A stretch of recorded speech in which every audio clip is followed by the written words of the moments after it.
Hello friends, this footage is from my Twitch a couple weeks ago, and I wanted to walk you through my thought process for approaching these two brush pen portraits.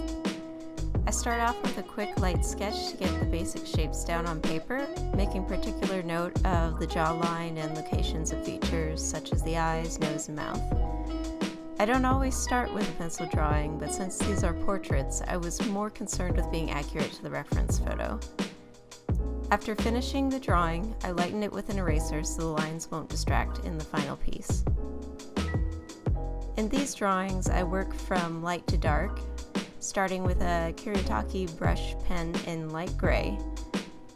I use it to start carving out some of those basic features that I drew earlier so the lines are not lost, and filling in more detail as I go, trying to fill in the places that won't be left plain white. Keep the strokes for the hair loose and light as it conveys motion and softness, plus it's just incredibly fun to draw.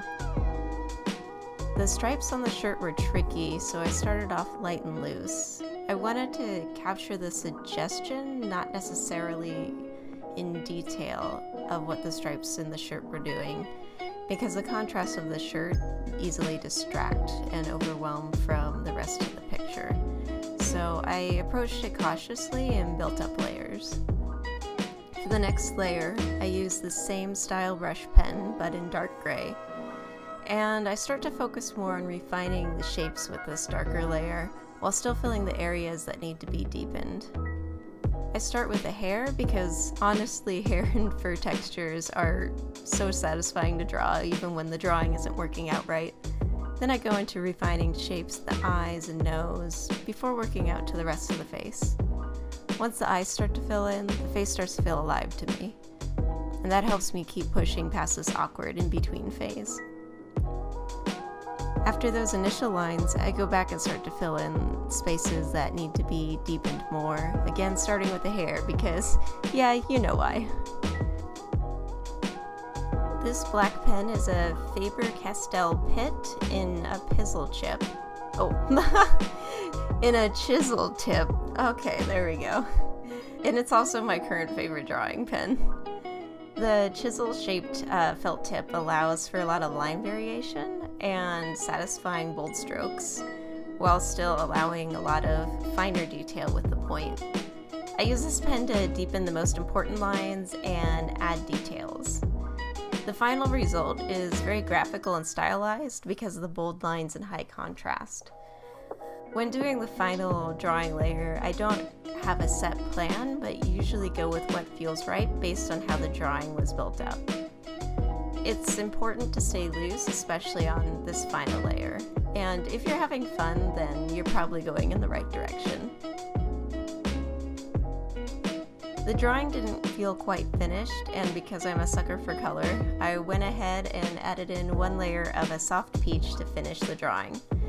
The peach I used is a Copic E31 to highlight her nose, cheeks, and add a bit of soft background blocking. I think the touch of color helps her features pop and adds a little more interest to the background to help it feel finished.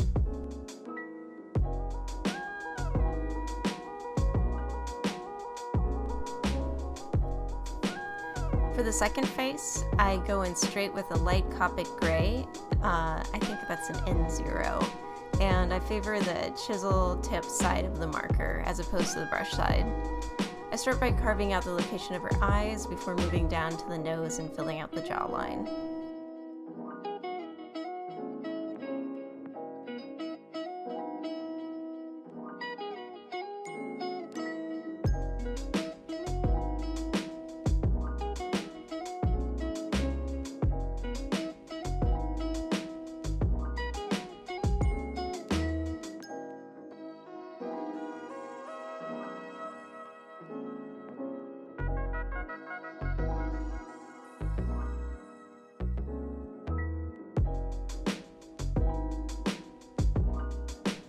Moving on to layer 2, I use another Copic in N2 to continue shaping the face features, deepening some of the line work already in place and filling out more of the drawing, sometimes pulling the lighter Copic back in to fill out more shapes that I realized are missing, like shadows in the neck.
After filling out part of the hair, I start the next layer with an N4 Copic and begin to focus more on refining details, sometimes using the flat wide of the chisel brush to make large soft marks, and other times using the tip of it to make sharper lines that have better definition.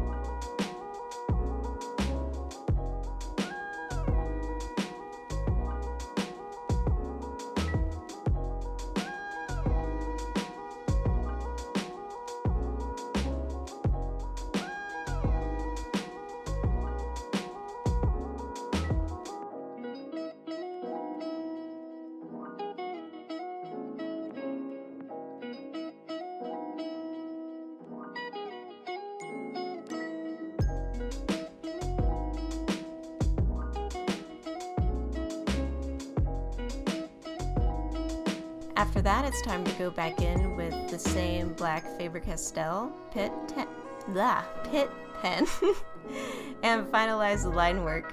During this part, I pull the Copics back in as necessary to deepen shadows where I feel it's missing.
And that's it.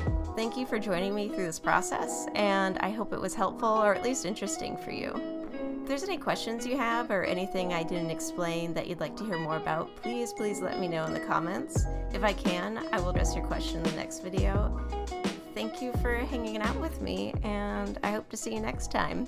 Take care.